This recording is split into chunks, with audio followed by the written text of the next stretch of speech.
Hey everyone, Zach here from ActionVFX, and today we're going to be looking at our Maya Arnold Pyro Shader and how you can use these on your own VDBs or VDBs from ActionVFX. Let's jump in and check it out. All right, here we are in Maya, and first thing we're going to do is import our VDB. In the Arnold tab here, we can click on this icon, Create Volume. It's going to create our AI volume, and then we're going to choose our file over here. So navigating to the VDB shaders folder that you've downloaded, we're going to go into VDB samples, and here we have 4 different samples to choose from. This is a single frame from our Gas Explosion 6 asset. The full asset has full animation, the entire explosion, but these samples provide a single frame so you can test out these shaders. Let's load this in. We're going to see that our bounding box size increases a lot, and if we add a sky dome light here, we can view our render view. We're going to see that nothing is happening yet. This is because we don't have any shaders applied. So let's turn that off and look at our shaders. All right, so let's jump over here and see what grids we have or channels in our VDB. If you're not seeing this, click on AI volume. So we'll see just one here. We have density selected. So we're going to scroll down and shift click so that we have all of these grids usable in our shader. This gives us density, heat, scatter, and temperature. This ensures that we have access to all of these grids when we're actually working with our shaders. Now, some assets are going to come with different grids. Sometimes you may only have density if it's, for instance, smoke. Heat is one that's not always present in all VDBs that you'll get, or if you create them yourself. Heat is not always there. The most common are going to be density and temperature. And then scatter does a great job of helping us get more detail with how the light spreads throughout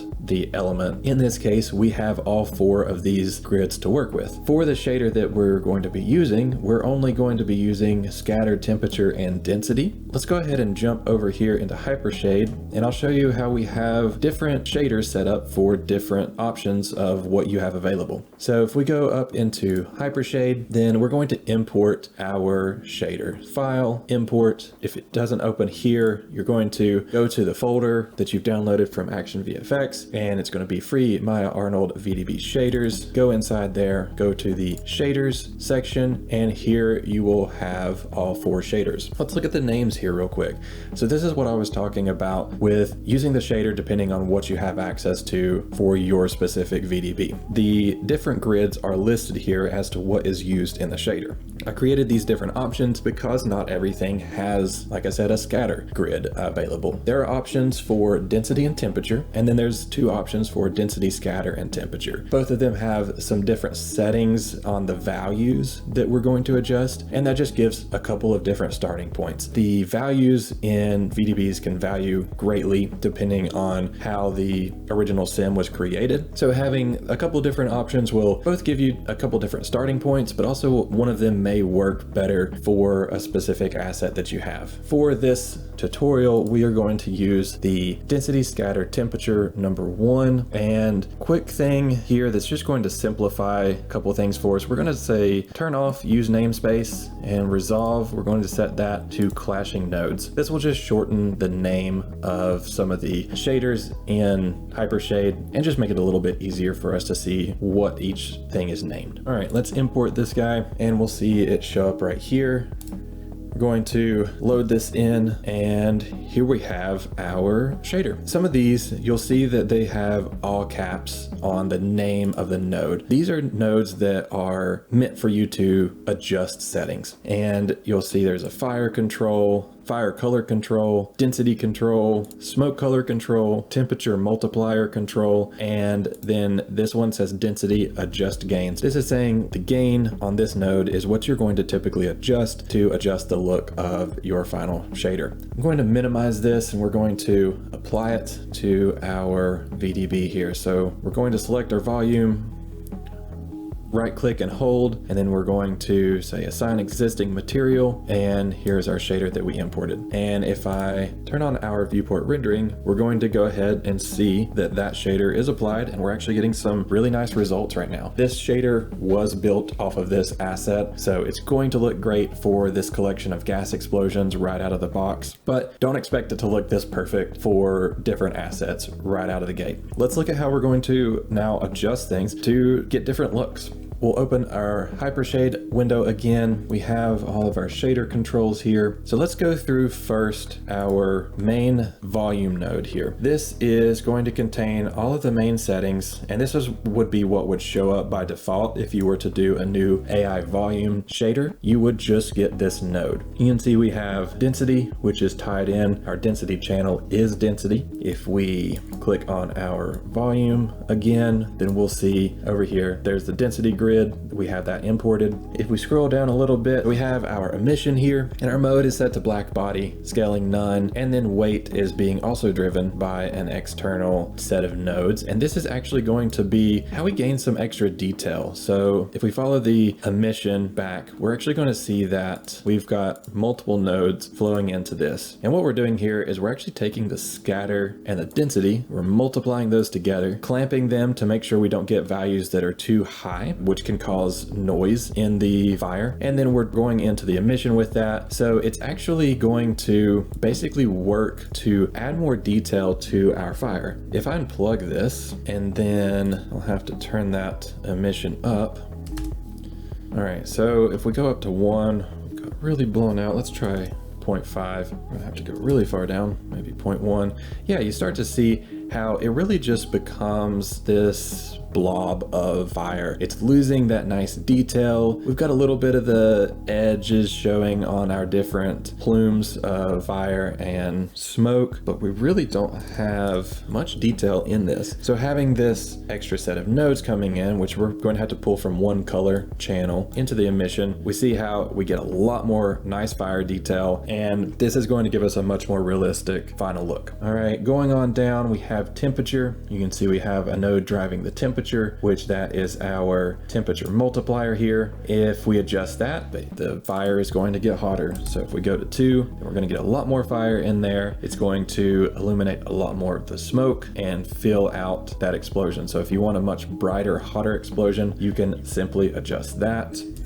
I'm going to set it back to 1. And then we can see down here at the bottom, we have our black body Kelvin, which that's going to be how hot our fire is in kelvins. So if we were to turn that down, we're going to start getting what's going to look like a cooler fire. And the lower we go with that, it not only appears to not burn as hot, it also starts to disappear and you don't get near as much fire. So this is something that I find 9000 has been a great starting point for the assets that I've tested this across, but feel free to adjust this if your fire is not showing up or you're getting really, really hot fire that is too much. Those sort of work in tandem, the temperature multiplier and the black body Kelvin. If you lower both of them, you're going to see a large reduction in how much fire you see and how hot it appears. If you raise both of them, it's going to have a major increase. That's our breakdown of this main node here. Now let's check at what we have going into this node actually controlling things. I'm going to rearrange a few of these so that we can see how everything is plugging in a little bit easier here. So let's start up here at the top, our density control. So this is going to control the density of the smoke. The higher the number, the thicker the smoke. So if we were to raise this to 10, we're going to see that our smoke gets a lot more dense. It's harder to see through. We're not getting as much fire coming through. And if we were to go down very low, then our smoke actually starts to completely disappear and we sort of get like this smokeless explosion. Some assets are going to require a lower or higher number depending on the values of the density channel. Next, we have our smoke color control. It's actually going into this scatter color here, and we can have the scatter affect how the smoke is going to appear with the lighting in the environment. The higher you go, the more bounce light you're going to receive off of that. It's going to look more lit, like the lights are affecting the smoke more so. If you go down very low, the lighting is not going to affect that and your scatter is going to turn off. And here we can see there's obviously smoke there, but we don't see any details in the smoke because the lights aren't bouncing off of it in the same way and affecting it like we want it to do. So you can use this to control how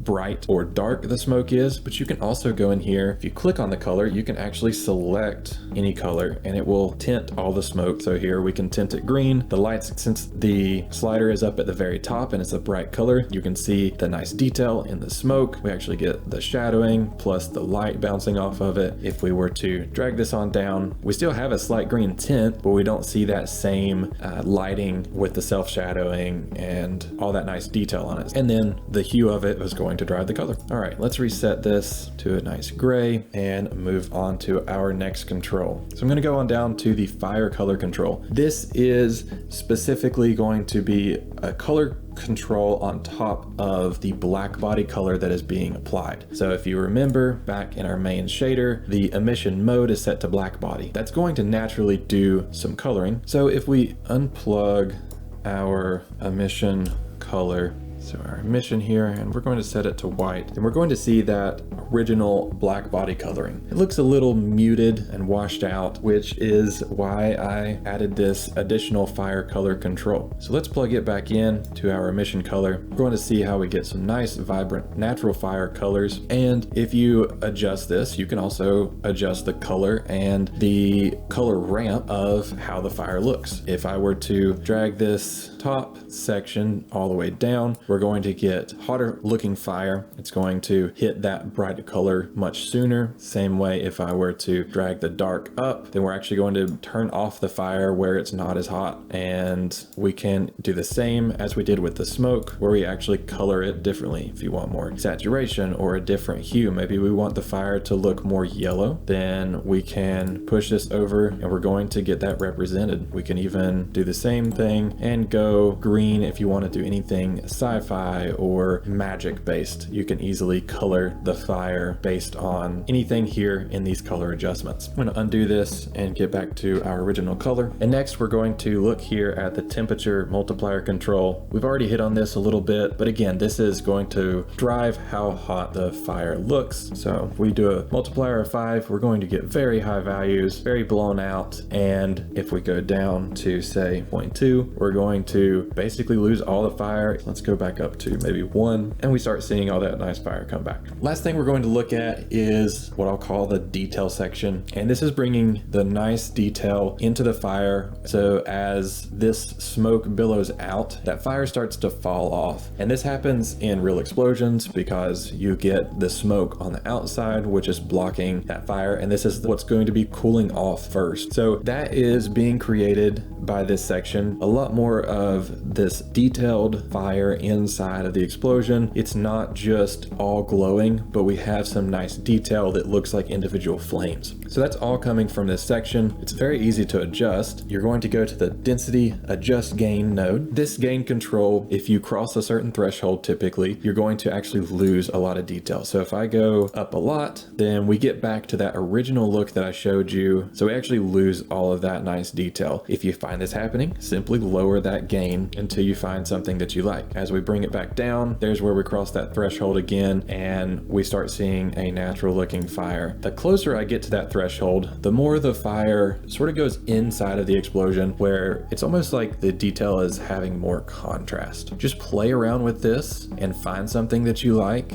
The scatter, you really don't need to adjust, but you can. This next node is simply multiplying these different channels together. You do not need to do anything to adjust that. Very last thing is this clamp. So this clamp node is going to fix any of those noisy fire issues that you may come across with different assets. This asset does not have this problem, but if you notice that you're getting a lot of noise in your fire, try lowering this max value. You get rid of that noise, but still retain a lot of the detail. All right, so that walks us through our pyro shader. If you have to use the density temperature shader, it works the same way, but a few of the channels are plugged in differently across the shader. You still have all of the same controls and you're going to adjust them the same way, and that's going to fit your specific VDB. Thank you so much for watching, and be sure to go check out the 3D library over at ActionVFX.com to get your hands on some more VDB, pyro explosions, meteors, and a lot of different 3D effects that are full animated VDBs ready for your 3D program and render engine of choice. Thanks again for watching. This is Zach from ActionVFX.